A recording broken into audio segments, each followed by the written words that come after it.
네, 좋아요, 구독 부탁드립니다.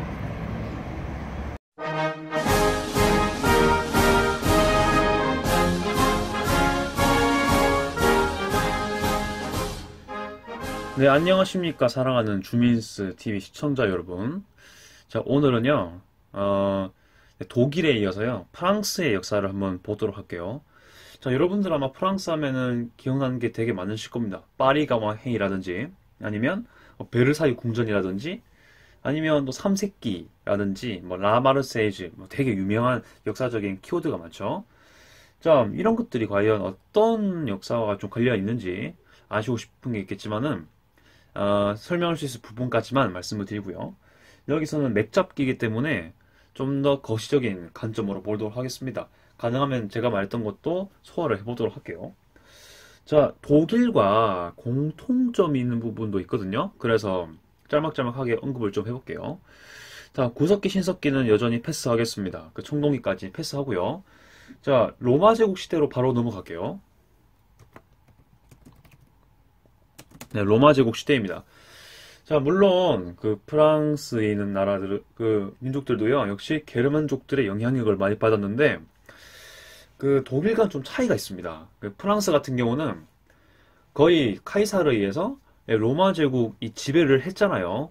네, 독일은 일부 서부는 어느 정도 지배를 받았는데 프랑스는 전역을 지배받습니다. 로마 제국에게.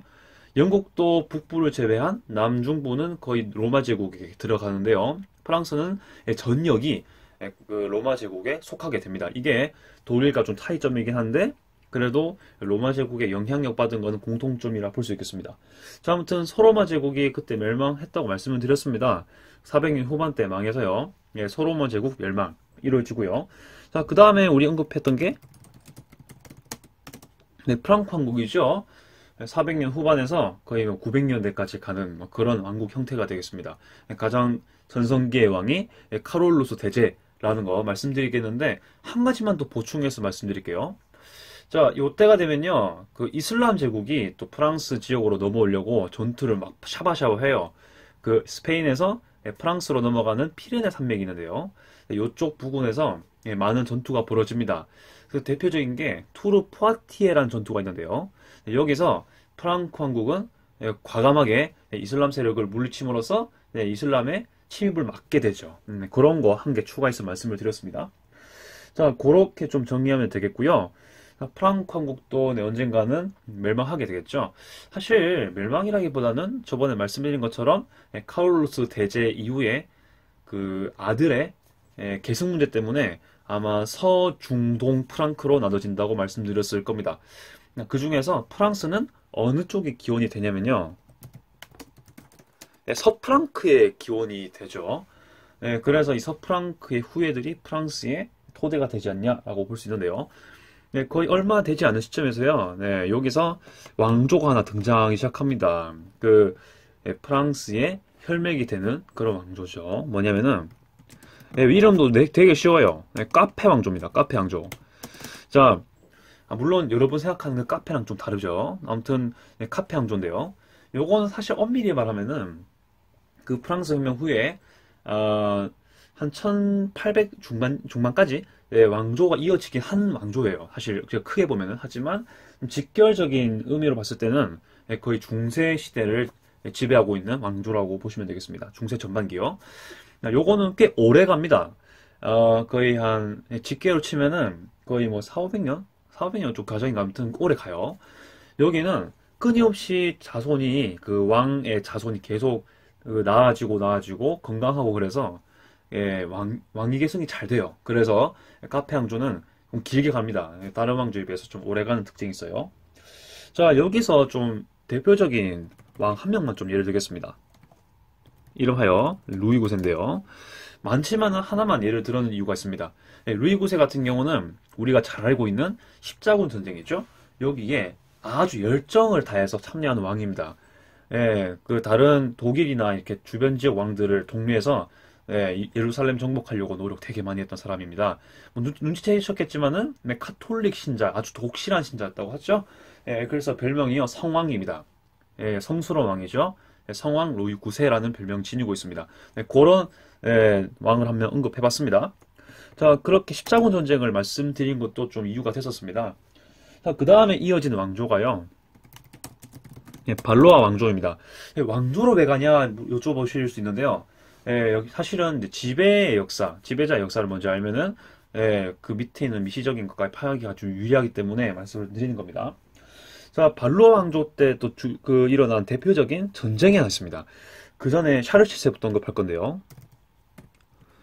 샤를 7세 때 어떤 전쟁이 있었냐면요. 그 유명한 백년 전쟁이 있었던 것입니다.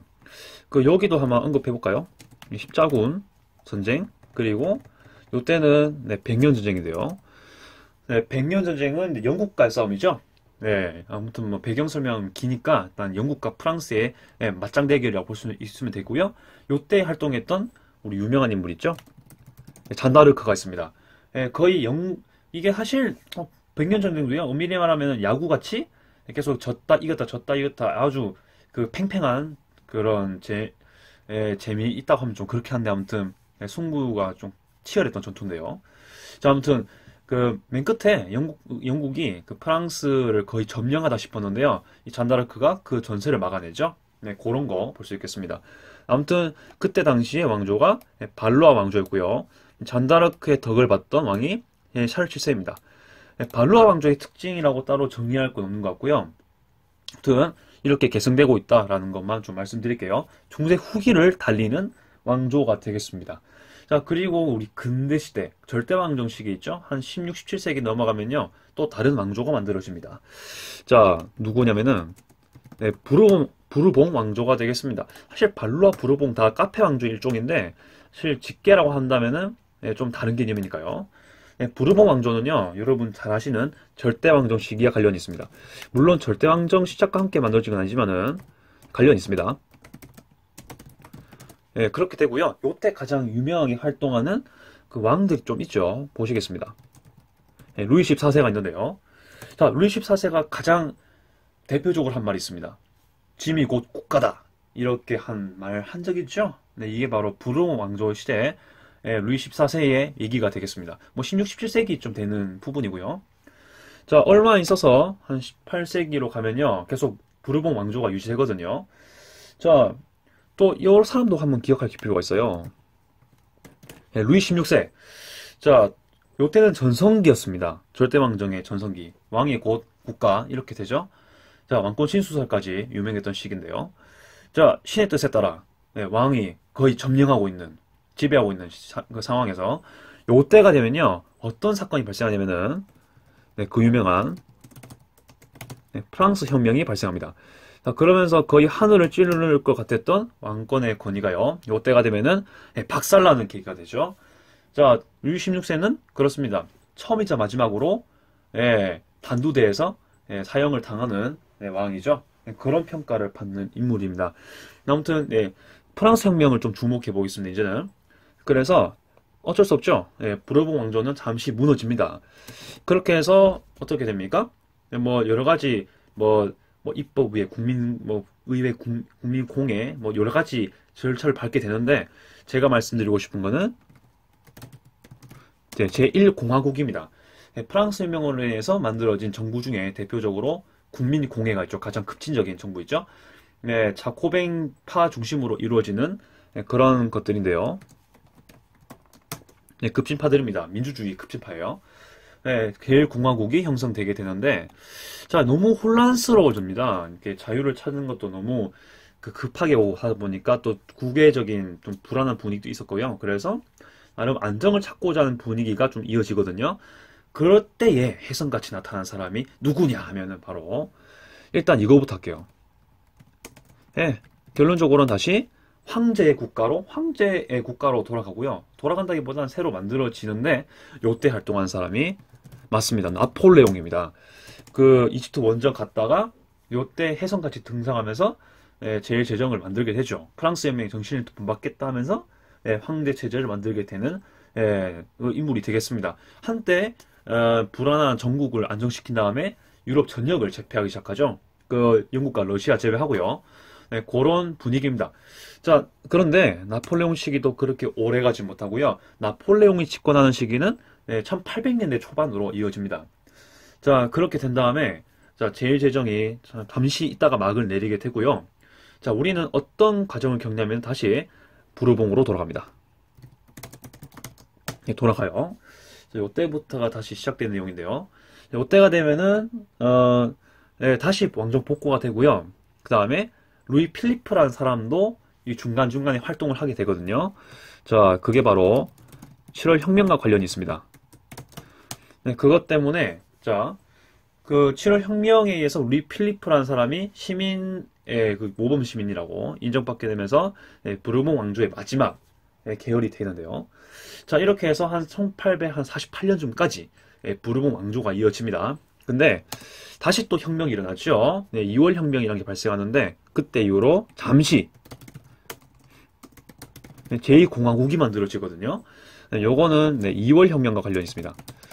이렇게 하면서 잠시 다시 공화국 체제로 돌아가냐 싶었는데 자, 이때 또 나폴레옹 사촌이 인기를 얻기 시작합니다. 자, 공화국일 때 역시 국민의 의견 반영한 건 좋은데요. 항상 어떻습니까? 혼란스러워요. 그렇기 때문에 전국을 안정시키기 위한 국민들의 지지를 받는 사람이 등장하는데요. 요때도 그랬고요. 요때도 등장하죠. 그래서 만들어지는 체제가 제2제정입니다. 네, 요때 활동한 사람이 나폴레옹 3세인데, 자, 나폴레옹 2세가 할 수는 없죠. 나폴레옹 아들이 될 수 없잖아요. 사촌은. 그래서 자신을 3세로 자처한 다음에, 다시 한 번 더 황제 국가를 만듭니다. 그렇게 좀 말씀을 드릴 수 있고요. 요것도 독일이 언젠가 프랑스랑 전쟁을 하거든요. 그때 되면은 그 독일도 이제 프로이센 그때 말씀드렸죠. 그 통일하려는 분위기 이어지고 프로이센 중심으로 독일이 지금 합쳐지려고 하는 분위기였거든요. 자, 그때 프랑스랑 싸웠는데 자, 결국에 프랑스가 지게 됩니다. 나폴레옹 3세가 오지랖이 되게 넓었거든요. 근데 결국에는 대내외 쪽으로 활동을 많이 하려다가 독일에게 박살나면서 제2제정이 무너집니다. 그러면서 제3공화국이 만들어지고요. 자, 이렇게 다시 공화국 체계로 바뀌게 됩니다. 그게 지금 계속해서 이어지는 거죠. 제4공화국 그리고 제5공화국 이렇게 이어집니다. 네. 이렇게 되는데요. 자, 건너 뛰게 되는데 식민지 시대, 제국주의 시대 때 활동했던 그 프랑스는 주로 나폴레옹 3세랑 제3공화국 쪽이 되겠습니다. 예, 그 식민지 많이 늘렸을 때 있죠. 인도 차이나도 늘리고 했을 때가 바로 요때입니다. 자, 그리고 제3공화국은요, 이거였어요. 2차 대전을 겪었던 나라죠. 자, 이때 뭐 나치가 만들었던 망명이라기보다 꼭두각시정부, 비시정부가 있었고요. 그 다음에 드골의 자유프랑스, 이것까지 그 틈머리 했던 정부고요. 자, 요거는 뭐죠? 해방 직후, 2차 대전 직후 만들어진 것이고요. 요거는 거의 뭐 1950년에서 60년대 이후에 형성된 것입니다. 지금도 5공화국이고요. 현재 마크롱 대통령이죠. 이렇게 흐름이 되는 것입니다. 자, 이렇게 해서 그 프랑스의 어떤 정리를 해보았는데요. 지금은 5공화국이고요. 자, 근데 뭐 3세기라 아까 말씀드린 적 있죠? 네, 한번 정리해 보겠습니다. 네, 그 라마르세일제라는 프랑스 국가가 있는데 요거는 처음 만들어진 거는 당연히 프랑스 혁명 때겠죠. 이때 바스티유가 그 습격하면서 사실 그때라기보다는 프랑스 혁명이 일어난 직후에 1792년쯤일 거예요. 그때가 되면은 베르사유 쪽으로 시민군들이 진격하거든요. 네, 그때 만들어진 노래고요.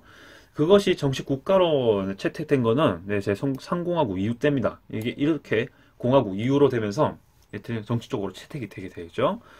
자, 그리고 3세기 국기 있죠. 자유평등 박애를 추진하는 그런 국기가 그것도 사실은 만들어지는 게 프랑스 혁명 당시죠. 네.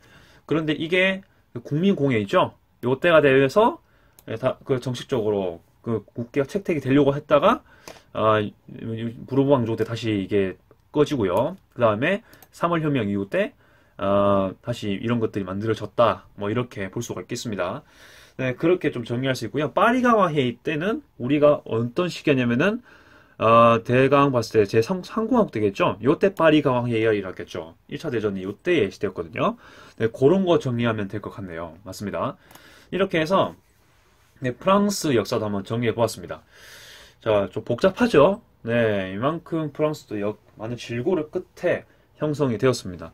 처음에는 왕조 중심이었다가 네, 구제도의 모순 때문에 프랑스 혁명이 발생했고, 그 다음에 공화국과 그 혼란을 이용해서 다시 왕조 복귀했다가 이걸 반복했는데 나중에는 결국 공화국으로 돌아서는 것. 이렇게 정리하면 되겠습니다. 자, 이까지 정리했고요. 자, 많은 내용을 하고 싶지만은 네, 이건 맥락이기 때문에 많은 내용을 생각했다는 거 양해 부탁드리겠습니다. 자, 이까지 네, 주민스였습니다. 네, 너무 감사드리고요. 앞으로도 좋은 영상 기대하시기 바랍니다. 감사합니다.